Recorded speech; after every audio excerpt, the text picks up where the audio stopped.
kabar saudara? Senang sekali saya Bambang Kalitus kembali menyapa Anda dalam Sapa Redaksi On Location. Saudara, terkait dengan kasus yang viral oleh karena perizinan hotel, perizinan villa, kemudian juga ada tempat wisata, terlebih kemarin cukup mencuat terkait dengan sepadan pantai yang diduga melanggar perizinan dan peruntukannya terkait dengan pembangunan salah satu tempat destinasi wisata yang baru di kawasan Kelungkung di Pulau Nusa Penida. Nah, akhirnya panitia khusus terkait dengan tata ruang aset dan juga perizinan dari anggota DPRD Bali terbentuk dan akhirnya melakukan pengawasan dan memberikan rekomendasi bagaimana temuan-temuan dan apa yang bisa digali dari peristiwa-peristiwa atau hal-hal seperti ini. Nah, untuk itu kita akan menyapa narasumber kita, Ketua Panitia Khusus Tata Ruang Aset dan juga Perizinan DPRD Bali, sekaligus Ketua Fraksi PDIP DPRD Bali, yang kita ajak ngobrol-ngobrol, kita ajak berbincang bagaimana kemudian temuan-temuan dan rekomendasi dari panitia khusus ini. Ikut saya, kita menjumpai narasumber kita.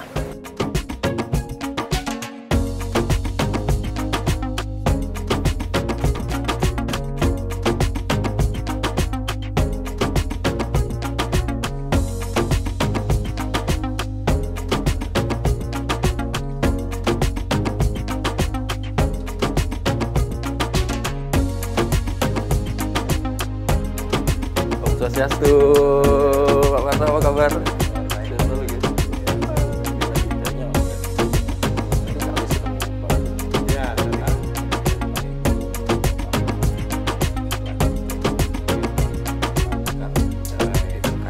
Baik, minta izin nih Pak Marto, waktunya ngobrol-ngobrol sebentar, boleh Pak ya? Boleh. Sampai duduk sini ya Pak ya. Gitu.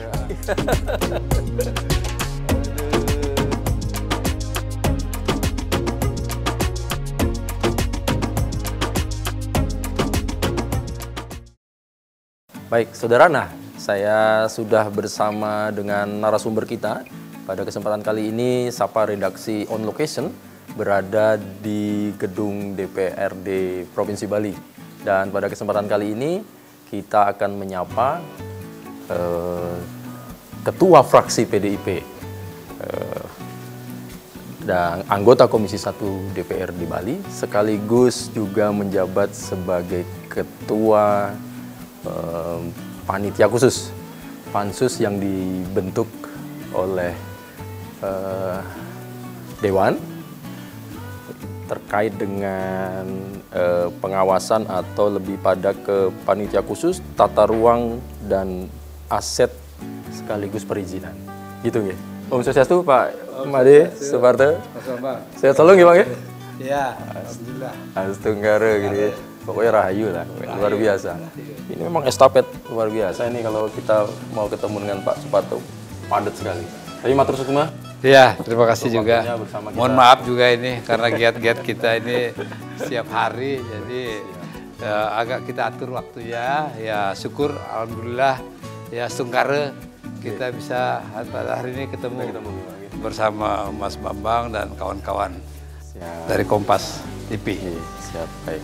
Pak Suparto, kan dibentuk panitia khusus gitu Pak ya? Iya, pansus, panitia khusus, TRAP namanya. TRAP, Tata Ruang Aset dan Perizinan. Baik.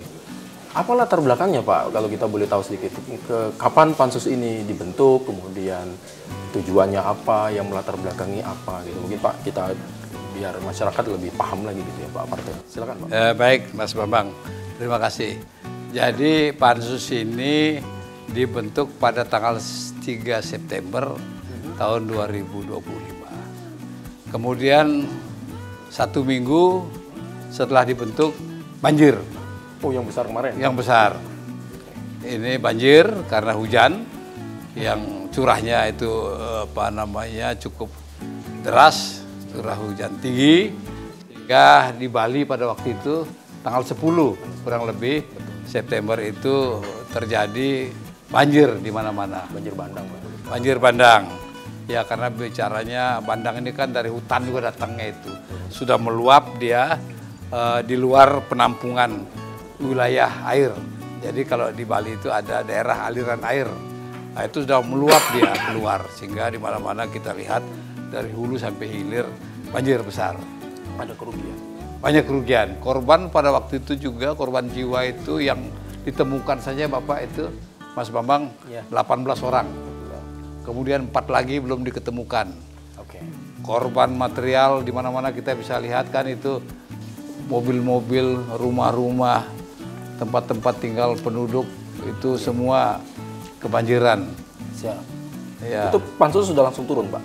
Pansus yang utamanya Bapak Gubernur. Nah, Bapak Gubernur turun bersama Bapak pejabat daerah, Bupati, Wali Kota turun bersama-sama itu kami lihat itu luar biasa.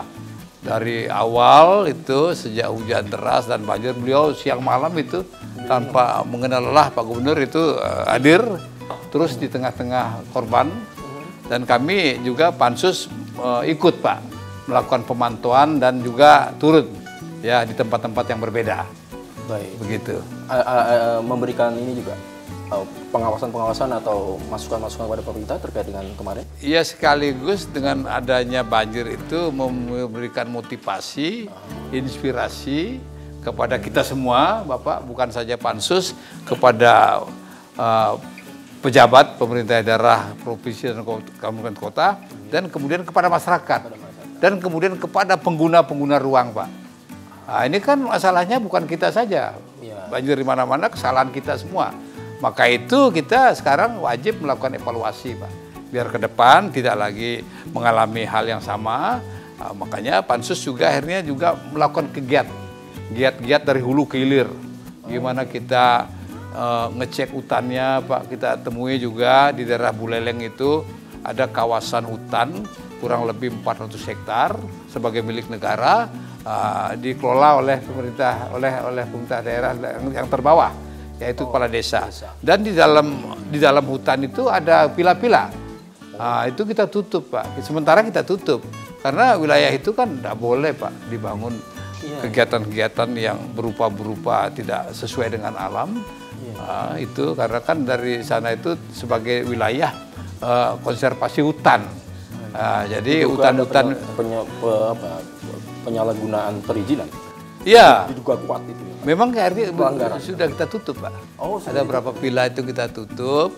Kemudian kita juga sampaikan kepada pemerintah daerah di sana, baik itu hutan-hutan milik pemerintah maupun hutan-hutan yang milik masyarakat, rakyat itu, cobalah, ayo kita sadar, jangan pembalakan, jangan tebang-tebang hutan sesukanya, kan gitu. Karena ketika banjir besar itu atau hujan deras datang, kan ini hutan ini sebagai wilayah serapan air juga, Bapak. Nah, ini jangan dibikin supaya tertebang semua karena nanti bandang. Nah, bandang itu kan air datang dari semua arah, Pak. Bukan biasa dari aliran air tapi dari hutan. Ya, karena tidak tertampung. Itu hulu. Kemudian hilirnya kita cek, Pak.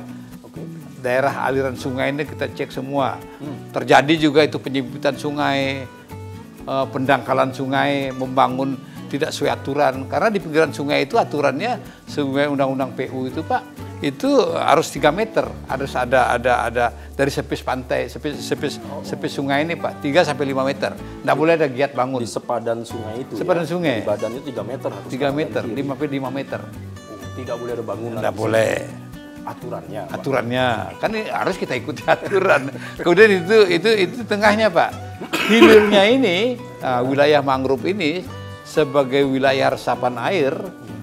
Kalau hujan datang kemudian bandang ini fungsinya, Pak, mangrove ini dia sebagai resapan air itu sehingga tidak banjir kemana-mana. Kemudian juga penangkal tsunami karena ketika itu kan kita bisa lihat sendiri underpass itu banyak mobil, Pak.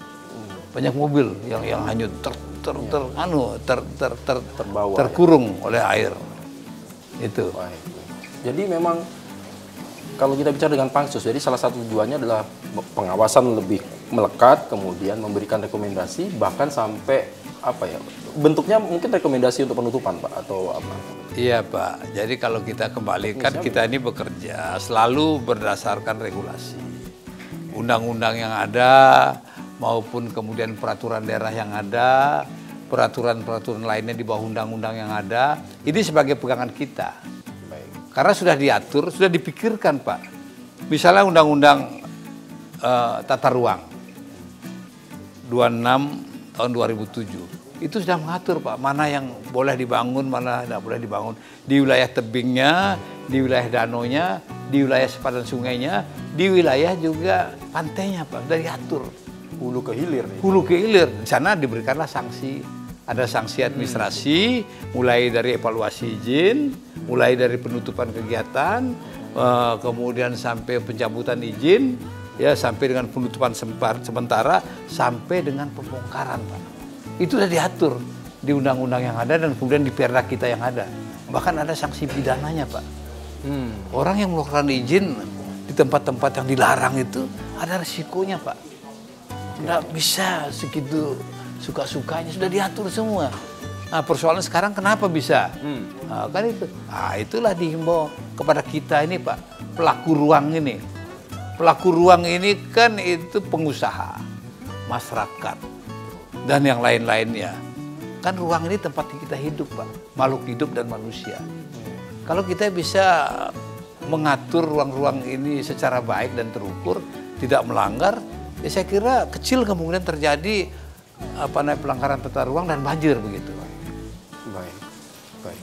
Pak, jadi kan kalau tadi Pak Parte menyatakan bahwa sebetulnya aturan sudah ada, kemudian ini berlangsung mungkin sudah lama Pak, pelanggaran-pelanggaran tanda kutip ini ya Pak ya. Dan mengapa baru sekarang pansus itu keluar gitu? Ada, apakah masyarakat bisa tanya, terlambat sebetulnya pansus ini? Harusnya dulu dari kemarin. Gitu. Nah itu kritikan Pak. Apa yang mau Pak sampaikan? Silakan Pak, gimana? Ya prinsipnya kan kalau kita mau berbuat baik, kalau kita menyadari akan pentingnya kebaikan, tidak ada kata terlambat daripada tidak sama sekali Pak. Kita bisa lihat sekarang di bawah kepemimpinan Bapak Gubernur yang sekarang, Bapak Wayan Koster, beliau sudah punya konsep Pak. Konsep menjaga Bali secara keseluruhan. Dari hulu sampai hilir. Ada 100 tahun haluan Bali Pak, era baru. Dari Bali era baru 100 tahun itu dipikirkan. Kemudian Perda Nangun Sarketih Loka Bali. Itu sudah ada Pak. Kemudian peraturan-peraturan lainnya yang menjaga Bali sudah ada semua Pak. Bagaimana perlindungan kepada laut, perlindungan kepada danau, sudah ada semuanya itu. Makanya oleh beliau setelah kita perdalam lagi, bagaimana kita pemerintah Provinsi Bali ini, antara eksekutif sama legislatif ini bisa hadir Pak, menjaga wilayah Bali. Dan kemudian pemerintahan kabupaten kota.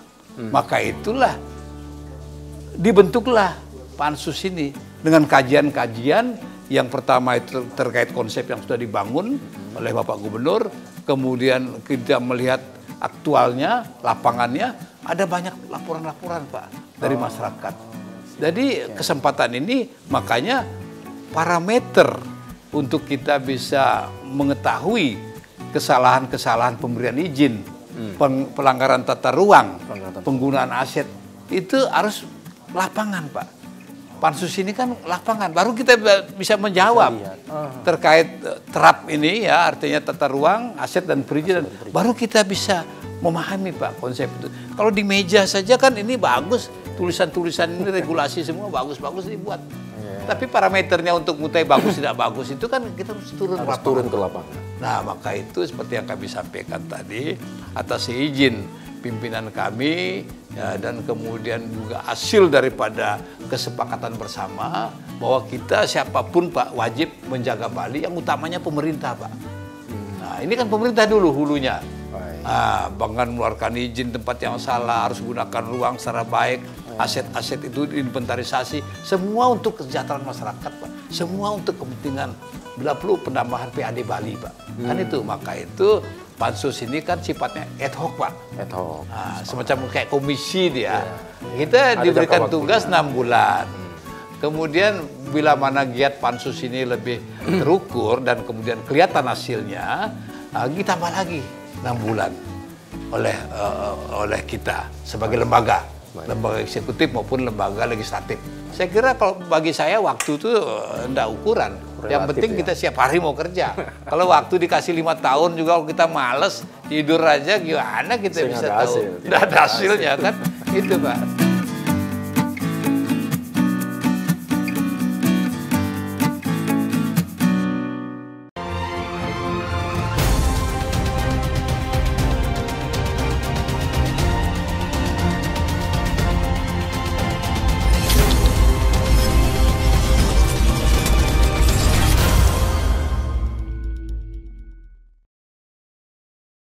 Nah, maka itu seluruhnya kami lihat masyarakat kebanyakan juga respon bagus. Ya kawan-kawan juga dari media Bapak ini juga saya lihat membantu Pak. Memberikan motivasi, memberikan support, memberikan penyampaian kepada masyarakat bahwa ini yang baik, ini tidak baik, ini yang baik, ini tidak baik. Jadi kerja-kerja pansus ini kalau saya bisa katakan tuh dari evaluasi sementara ini, ya sementara ya baik lah Pak, kan gitu. Nggak kita bilang terbaik, baik gitu aja dulu. On the track lah, masih sesuai harapan di awal. Iya, masih harapan di awal. Ya. Nah, Pak Parto kemarin kan kita cukup viral ini terkait kasus kita yang ada di Nusa Penida itu Pak. Iya, Nusa Penida. Kalau tidak salah Pak Parto bersama dengan Pansus terjun langsung ke sana. Iya. Mungkin boleh dijelaskan dulu Pak, apa temuannya apa Pak? Kasusnya seperti apa sebetulnya kalau dari sudut pandang Pansus ya? Ini kan berawal dari laporan masyarakat pasti. Iya. Apa Pak Parto? Biar kita lebih jelas di awal. Gini Pak, sementara kan kita lihat dulu aturannya Pak. Aturannya itu wilayah tebing. Karena wilayah selatan ini, mulai dari Pulau Nusa Penida ini sampai dengan pemerintahan Badung, wilayah Uluwatu itu semua tebing Pak. Mengapa ya dibuat tebing? Karena di selatan itu kan Samudra Indonesia, Samudra India juga. Itu lautannya luar biasa Pak. Jadi ini tebing inilah penjaga alam Pak. Jangan sampai air tuh mengalir sampai ke wilayah utara. Kan gitu Pak, oleh alam secara geografis sudah dibuat begitu. Nah, dari segi regulasi aturan, sedalaman tebing ditambah setengah, baru boleh ada giat Pak. Itu dulu prinsipnya. Itu tertuang ya Pak ya? Itu tertuang dalam perda dan dalam undang-undang. Sedalaman tebing ditambah separuh, baru boleh ada giat Pak. Artinya itu wilayah yang sudah tidak boleh ada giat Pak. Baik, jadi karena wilayah samudra ini itu kami ada laporan dari kepolisian, banyak orang jatuh di tebing Pak. Banyak kemudian terseret arus air laut yang besar itu. Nah makanya tidak salah pembuat undang-undang ini mengatur nggak boleh sudah ada kegiatan di tebing. Tapi faktanya kita lihat Pak, oh kan itu persoalannya, ada lift kaca yang di dalamnya juga ada kantor, yang di dalam lift itu juga ada tempat orang untuk selfie, ya, yang kemudian di dalamnya juga ada restoran Pak. Ya restoran kapasitas untuk kepentingan pengunjung itu. Jadi lift ini akan bekerja dia terus Pak, naik turun membawa orang. Baik. Membawa orang itu. Kalau misalnya timbul terjadi korban Pak, apa tidak nama Bali yang sudah termasuk ini jelek dia sampai kemana-mana Pak. Dan itu secara regulasi udah tidak boleh Pak. Karena dia menempel betul di pinggir tadi. Menempel betul di pinggir jurang. Aturan lift itu kita punya. Ada undang-undang ketinggian bangunan 15 meter Pak. Lift itu di dalam dalam ruangan untuk memindahkan orang dari satu tempat ke tempat lain, dari lantai 1, 2, 3, 4, 5, begitu sebaliknya. Nggak ada sekarang mengatur lift itu di alam di luas itu. Yang kemudian kedalamannya 180 meter. Itu tidak masuk akal Pak. Itu tingginya berapa temuan Bapak kemarin? 180 meter itu Pak. Ada giat seperti itu sebagai salah satu daya tarik pariwisata. Gitu dulu konsepnya dia. Nah, padahal daya tarik wisata Bali tidak perlu modern kayak begitu Pak. Sudah cukup dengan dengan keindahan alamnya, dengan kebudayaannya, dengan adat istiadatnya, sudah termasuk seluruh dunia, Pak. Coba kita tanya orang-orang, datang ke Bali ingin supaya hidup ini tenang, nyaman, melihat pemandangan alam, Pak. Bukan melihat yang modern-modern begitu. Kalau di negaranya tidak lebih daripada modern, Pak. Kalau kita bilang begitu, makanya itulah kemudian kita evaluasi dia, Pak. Baik. Evaluasi. Jadi temuan kemarin betul dia memakai apa istilahnya, sepadan atau tebing dari bibir pantai itu, yang nyata-nyatanya memang secara regulasi undang-undang itu memang tidak boleh sebetulnya, dan itu berlangsung di sana. Terjadi pembangunan ya Pak ya? Terjadi pembangunan. Ya harus ada izin bangunannya juga, PPG-nya itu, Pak. Baik. Kalau dari sudut pansus kan melihat dari pihak pengembang boleh dikatakan pembangun mereka begitu, tapi kan mereka berdalih kami punya izin, ada OSS di sana. Apa yang bisa dijelaskan Pak terkait dengan apakah OSS-nya salah atau ada seperti apa atau apa? Sebelum nanti mungkin saya tidak tahu kita nanti di akhir akan meminta rekomendasi apa yang disampaikan Pak. Tapi kalau kemarin hasil ini mereka bagaimana Pak terkait dengan perizinan? Pasti kan sudah berjalan Pak, izin sudah keluar. Mereka selalu berdalih dengan OSS kan.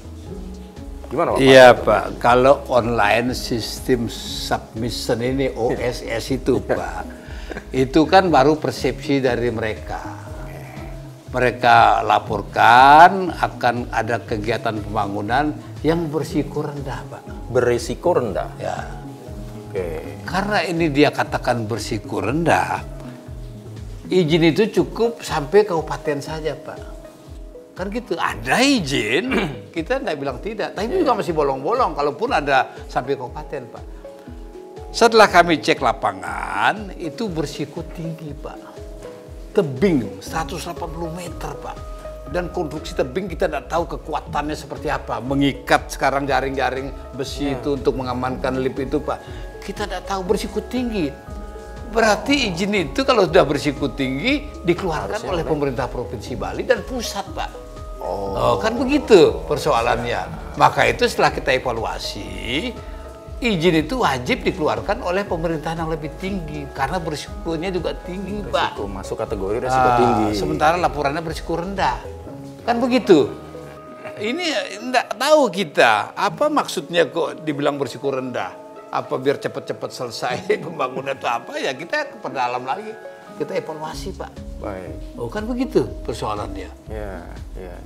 Ada temuan lain Pak, di samping kami dengar juga ada hal beda tempat juga, tapi juga menjadi kategori pengawasan kita juga nih Pak di sana juga. Iya Pak. Jadi itu yang pertemuan pertama kan kita temuan pertama lip kaca. Lip kaca pertemuan pertama. Itu sudah jelas seperti yang saya katakan tadi itu Pak. Di tebing. Dan dasarnya itu wilayah pantai Pak. Oke. Dan wilayah tebing menjadi kewenangan negara. Itu hak tanah negara Pak. Itu kan tidak boleh pelanggaran lagi Pak. Tanah izinnya gimana? Sampai tanah negara dipakai landasan itu Pak. Nah, itu sudah kita simpulkan evaluasi, ternyata ini banyak hal-hal yang dilakukan pelanggaran kan begitu. Baik. Kita geser lagi sesuai dengan laporan masyarakat itu ada bangi jumping namanya Pak. Bangi jumping. Bangi jumping. Jadi itu terjun di pinggir tebing itu terjun bebas itu Pak. Ke bawah laut sedalaman kurang lebih seperti dalaman tebing 180 meter itu hanya diketali manual Pak. Ya, saya lihat itu di pinggir tebing juga kan tidak boleh Pak. Di pinggir tebing itu membahayakan. Dan itu dikatakan berisiko tinggi. Apa beda di sebelah berisiko rendah dengan tinggi? Harusnya sama-sama tinggi. Ya, yang bangi jumping ini jujur dia, ini berisiko tinggi. Jadi dia bilang ini izinnya dia laporannya sebegitu. Tapi itu masih banyak izin-izin yang belum keluar Pak, masih bolong-bolong. Ya, ini akan membahayakan. Kemudian ikatan tali itu ke dalaman itu ada karang itu diikat ke sana semacam daratan kecil. Itu kan milik negara juga Pak. Laut itu kan sudah pasti dievaluasi oleh negara Pak. Nggak boleh oleh orang. Nah itu pun kami tutup. Di pinggir sebelah lagi itu ada juga kapling-kapling Pak di pinggir jurang. Kapling-kapling di pinggir jurang ini sudah laku terjual. Di pinggir jurang kapling. Itu di wilayah hortikultura Pak. Artinya tidak boleh kegiatan bangunan untuk kepentingan perkebunan. Nah, kalau ada pembangunan di sana itu harus kaitannya yang terkait perkebunan. Jadi wilayah itu semua begitu hortikultura, Pak. Baik. Nah, ini sudah jelas sudah melanggar semua, Pak. Dan kemudian itu wilayah kalau kembali kepada kelingking itu dasarnya itu lip turun itu, Pak. Itu wilayah yang dilindungi, Pak. Zona perlindungan namanya. Oh. Itu nggak boleh ada giat, Pak. Baik. Kenapa dilindungi? Karena apa, Pak? Karena memang aturannya begitu. Tata ruangnya begitu. Oh. Konsepnya zonanya emang begitu. Iya, sampai zona sana, perlindungan ya? di bawah itu. Ya, itu sering orang itu terseret ombak sampai jauh-jauh, Pak. Karena Samudra Hindia di sebelah selatan tuh kalau datang tuh nggak main-main tuh, Pak. Hilang. hanya sekedar kepentingan dari untung saja. Nah, sejauh itu kita pikirkan pemerintah tuh, Pak. Biar supaya jangan sampai ada korban-korban dan sebagainya itu, Pak. Maka itu kami sudah serahkan tadi itu hasil kajian kami, rekomendasi sudah kami serahkan kepada pihak eksekutif, Pak Gubernur, dan Pak Gubernur tadi kita lihat bersama sudah menerima rekomendasi Pansus, ya. Nanti untuk kepentingan evaluasinya lebih dalam, seperti apa itu nanti lebih dalam itu nanti pemerintah eksekutif, Pak. Kami hanya sebagai kewenangan pengawasan, kemudian kita mengeluarkan rekomendasi sudah kita serahkan, nanti gongnya itu tinggal tunggu, mungkin tidak lama, tadi kan sudah disampaikan Pak Gub, sudah beliau akan umumkan. Baik. Seperti apa keputusan eksekutif. Baik. Nah, itu. Kalau secara umum, poin-poin apa, Pak, rekomendasi dari, kalau boleh tahu, dari Pansus atas temuan? Ini khusus kasus untuk yang di kelingking ya, Pak? Kelingking. Ya, oke.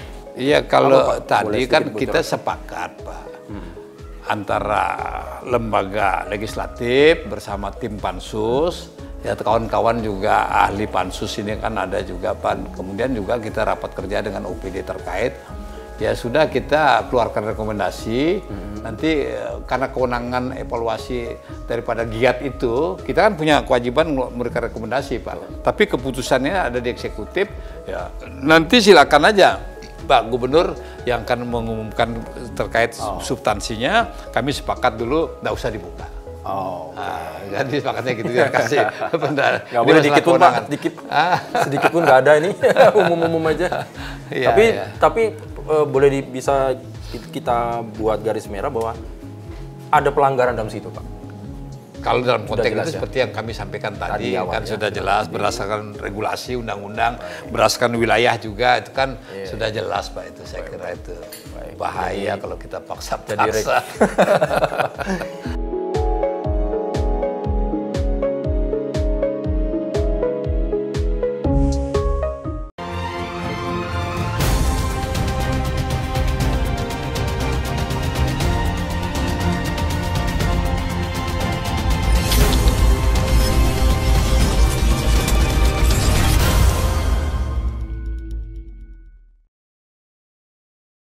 Jadi rekomendasi dari Pansus sudah diserahkan kepada Gubernur, pemerintah eksekutif, ya. Nah, nanti tinggal memang eksekutif yang memang akan melaksanakan bagaimana langkah selanjutnya gitu, Pak, ya. Iya, betul. Nah, baik. Kita belajar, kita geser lagi, Pak. Mungkin daerah kawasan selatan, pantai juga kemarin ada Pantai Bingin, pantai apa segala macam, kan terkait dengan perizinan. Masyarakat juga menyoroti kan. Perizinan villa, hotel, ataupun restoran dan segala macam yang diduga, bahasa yang diduga terjadi mal izin, apa? Mal peruntukan lah gitu. Itu. Bagaimana, Pak Parta selaku mungkin Pansus boleh atau juga mungkin bagian dari Pansus juga ya untuk mengawal semua ini ya. Bagaimana, Pak Parta, supaya ya ada keadilan kalau masyarakat bilang itu jangan cuma di sini-sini tapi menyeluruh lah. Bali ini boleh dikatakan dikepung oleh apa ya, Pak, keinginan untuk mengeruk keuntungan sendiri dalam tanda kutip, karena ekonomi untuk sendiri dalam kutip, dengan kalau bahasa saya mungkin tameng, kami memberikan juga kok keuntungan itu untuk masyarakat setempat. Kadang-kadang kan begitu, Pak. Tapi akhirnya kemudian ya banyak pro dan kontra juga. Gimana, Pak Parta, kamu melihat? Ya, baik, Pak Mas Bambang. Jadi pertama ini kan kita dalam konsep menjalankan tugas-tugas terkait tata ruang aset dan perizinan ini kan tidak boleh tebang pilih, Pak. Tidak boleh kita apa namanya itu daerah-daerah itu ini boleh tidak boleh. prinsipnya Pak, seluruh wilayah Bali, ya itu kita bisa pastikan bahwa semua kita akan datangi terkait pelanggaran-pelanggaran Pak. Karena kita ini kan punya kewenangan, ya. Jadi pengaturan kewenangan DPRD Provinsi Bali ini mendalami perda-perda strategis Pak terkait pariwisata ini itu di seluruh tempat. Karena perda itu kan berlaku di seluruh wilayah Bali Pak. Dan undang-undang itu pun berlaku di seluruh wilayah Republik Indonesia. Maka itu dipastikan bahwa tidak ada tebang pilih. Kita akan lakukan giat ke seluruh tempat yang ada di Bali ini. Contoh misalnya, di daerah Badung sudah pernah kita Pak dalami pelanggaran di sepanjang Pantai Bingin. Ya, di sepanjang Pantai Bingin itu sudah ada villa, restoran, hotel Pak. Sudah kurang lebih 20 tahun Pak. Itu di tanah negara yang tidak ada izin. Itu sudah kita evaluasi, kita udah bongkar semua Pak. Itu. Sebenarnya sederhana sekali melihat pelanggaran ini Pak, tidak perlu hebat-hebat. Kalau sudah di tempat yang dilarang, mana pinggir danau, mana pinggir tebing, mana pinggir jurang, mana pinggir pantai, sudah ada regulasinya Pak. Kok janganlah coba-coba Pak untuk memaksakan mencari keuntungan. Itu kan wilayah mitigasi bencana Pak. Bahaya itu kalau dilakukan giat Pak, banyak korbannya nanti. Makanya kita udah lakukan giat juga itu di wilayah itu. Kemudian di mangrove juga Pak, kita udah evaluasi mangrove itu sebagai wilayah konservasi hutan mangrove. Dan kemudian itu wilayah resapan air ada 6 desa, di Denpasar ada 5 desa, di Badung luasan mangrove ini 1.373,5 hektar Pak. Oh, besar Pak. Nah, itu green belt daripada Bali di wilayah selatan Pak, khususnya untuk Denpasar dan Kabupaten Badung. Menjaga abrasi ya Pak ya. Itu sudah kita evaluasi juga Pak. Banyak itu kita temui di dalam mangrove itu pembangunan Pak. Yang sudah mangrove disertifikatkan dan sebagainya. Sudah kita lakukan evaluasi di situ. Kemudian di wilayah-wilayah lain juga itu di daerah Tabanan kita juga ada temui juga, bisa banyak sekali kegiatan di pinggir sungai, di mana viral kan ada kemudian villa yang jatuh. Itu Pak di pinggir itu Pak, tempatnya udah tidak boleh jatuh itu Pak. Jadi prinsipnya kami semua lakukan evaluasi Pak di seluruh tempat yang ada di Bali. Ini kan Pansus baru 2 bulan bekerja, belum 6 bulan Pak, masih 4 bulan waktu masih banyak Pak. Nah, belum lagi ya, kalau alhamdulillah lagi ya karena kalau diperlukan lagi oleh masyarakat ya bisa kita perpanjang lagi. Ya, ini head of komisi ini. Jadi semua artinya begitu banyak Pak temuan-temuan nantinya kan Pak. Ya kita tidak menutup mata kan Pak Partai ya. Iya. Faktanya, tapi paling tidak ya juga memperhatikan inilah Pak image dari Bali Pak. Kadang-kadang kan ada kekhawatiran jangan sampai ada investor masuk seakan-akan pihak pemerintah Bali atau masyarakat Bali itu kurang kurang responsif, kurang terbuka untuk hal gitu. Gimana kita menjawab itu Pak? Bahwa sebetulnya kita punya prinsip-prinsip sebetulnya. Bali ini punya prinsip, bukan saya nggak tahu nih Pak Parton bilang Pak, bukan kita menolak, bukan apa, tapi apa Pak? Mumpung ada Pak Parton bisa jadi. Ya, begini Pak. Bali ini kan small island, is beautiful. Artinya terkenal sampai seluruh dunia Pak. Ruang Bali ini kan terbatas Pak. Kita sama sekali tidak anti investasi Pak. Kita ingin mengatur saja wilayah yang kecil ini, ya. Kalau investasi datang itu investasi yang betul-betul sama persepsinya dengan kita, menjaga ruangnya kan gitu ya. Kemudian taat aturan izinnya, kemudian juga asetnya. Kalau udah tanah yang bukan milik kita jangan dibangun, ini tanah negara dibangun.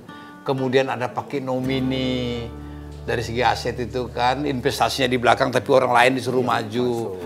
Ini kalau kita tidak evaluasi secara terukur Pak ya. Small island yang luar biasa indah sampai termasuk terkenal seluruh mancanegara Pak ya. Nanti kita tidak memberikan kontribusi yang baik kepada mereka. Begitu tamu yang datang kemudian ingin melihat keindahan Bali, budaya Bali. Kalau kita juga tidak bertanggung jawab terkait tidak mengevaluasi tempat-tempat dan izinnya Pak, nanti akan kumuh Pak. Kalau kumuh itu mereka balik Pak, tidak lama di Bali. Ini kan jangka panjang kita berpikir Pak, bagaimana Bali ini kita berikan juga kepada anak cucu kita ke depan, generasi berikutnya. Jangan sampai kita generasi yang sekarang ini dikatakan tidak bagus, tidak bisa menjaga alam. Maka itu kita sekarang pastikan investasi yang datang itu betul-betul mengikuti pola dan aturan yang ada Pak. Sederhana aja kita lihat. Karena kan kita bisa kelompokkan ada dua orang-orang yang datang ke Bali. Ada yang sebagai turis datang, menikmati alam Bali, nginap di hotel, memberikan kontribusi PWA, ya pendapatan Bali yang itu 150.000 itu yang menikmati alam Bali. Itu satu kelompok tamu Pak. Ada lagi orang-orang tamu yang datang bisnis. Kehebatan Bali, kemasyhuran Bali ini Pak, dijual Pak. Untuk kepentingan bisnis mereka. Ya kita bisa lihat dengan membangun di tempat-tempat yang salah. Kemudian transaksi menggunakan konsep-konsep di luar daripada regulasi yang ada. Menggunakan kripto dan sebagainya. Apa yang kita dapat? Kalau dari aspek kemudian dari PHR, ya dapat kita. Tapi pembagian, kompensasi bisnisnya itu kita tidak diberikan apa Pak? Itu semua dibawa keluar Pak. Makanya itu kita hadir menata bahwa kita ajak tamu-tamu ya yang berkeinginan investasi di Bali ini terbukalah apa yang mereka juga bisa berikan kepada Bali Pak, kepada masyarakat Bali. Tolong terbukalah jujur. Ya persentase ya. Ini untuk Bali sekian persen, ini untuk saya bawa sebagai pebisnis sekian persen keuntungan. Tapi sekarang kan ada yang terbuka Pak. Kalau VHR aja iya, sedikit Pak itu. Tapi luar biasa juga dengan tamu yang datang ke Bali itu cukup besar. Tapi yang kita pikirkan ke depan kan supaya keterbukaan daripada pebisnis itu menggunakan ruang dan tempat di Bali ini ya berikan juga kontribusi kepada rakyat Bali dan ini. Terbuka saja, sharing. Ya, contoh misalnya kita dapat evaluasi di lapangan Pak. Aset provinsi disewa oleh mereka. Kemudian dia jualannya kondominium. Satu kondominium itu 6 miliar Pak. Ya, menggunakan kripto. Dia jual keluar dan kita cuma kasih sewa 5 tahun bisa diperpanjang. Dia udah sewakan hampir 30 tahun lebih. Nah itu kan nggak keterbukaan Pak. Izin-izin juga nggak beres. Nah itu maksudnya kami itu pemerintahan Provinsi Bali ingin mengevaluasi semua Pak. Ingin evaluasi semua ya supaya ruang yang indah, luar biasa Bali yang kecil ini bisa kita manfaatkan untuk kepentingan bersama. Untuk kesehatan rakyat Bali, untuk pemerintah Provinsi Bali, untuk memberikan edukasi kepada mereka. Hidup yang baik, terukur, dan tak aturan, kan itu. Kalau kita bicara bisnis saja orang lupa aturan, Pak. Tabrak-tabrak lagi dia.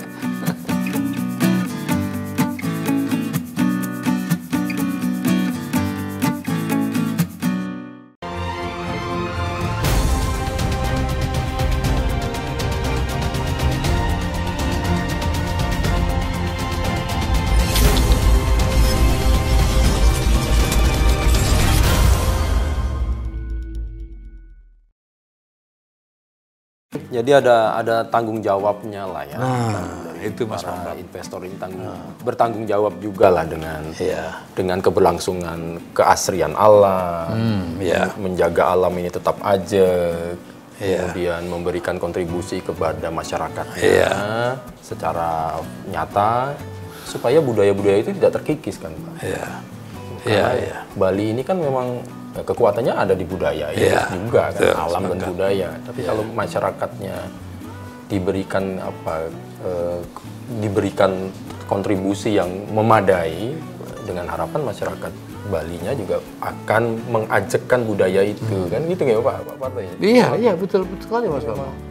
Kalau alam kita terjaga, ini kita terjaga, toh juga untuk para turis tadi yang repeat lagi ya Pak ya, dia datang terus lagi. Karena dia tidak menemukan hal itu di tempat lain. Iya. Gitu ya Pak. Kita sepakat tuh itu Pak ya? Iya sepakat Mas. Maka itu kita di Bali kan ada juga konsep Trita Karana. Jadi lahir daripada leluhur kita, konsep menjaga kehidupan antara orang kita dengan orang kita dengan alamnya, kita manusia juga dengan Tuhannya Pak. Sudah ada semua regulasinya. Baik. dari filosofi yang ada, Pak. Nah, kalau kita mau otokritik nih Pak, untuk kita sendiri, masyarakat sendiri lah, mungkin masyarakat desa, mungkin desa adat, segala macam, yang pastikan mereka juga tahu Pak, karena posisi itu kan berada di desa mereka nih Pak, dibangun, macam. Itu apa yang kita buat supaya, ayo kita lebih melek lah, kita lebih ini, jangan cuma dipikirin untuk satu generasi, kalau Pak ini kan untuk anak cucu kemudian. Karena gini Pak, pay dibayar di depan Pak, gede, besar Pak, bayar di depan. Tapi dia tidak mikirkan 10 tahun, 15 tahun, 20 tahun. Apa Pak otokritik untuk kita Pak, supaya kita juga, karena kita juga yang harus menjaga itu kan. Apa sih Pak mungkin Pak? Iya, makanya itu kan kalau kita ibaratnya Pak, kalau orang biasa itu ingin buah, dia langsung petik dari pohonnya Pak. Dia tidak pernah mikir tentang pohonnya, dia tidak mikir tentang lingkungannya, dia tidak mikir tentang iklimnya, hujannya.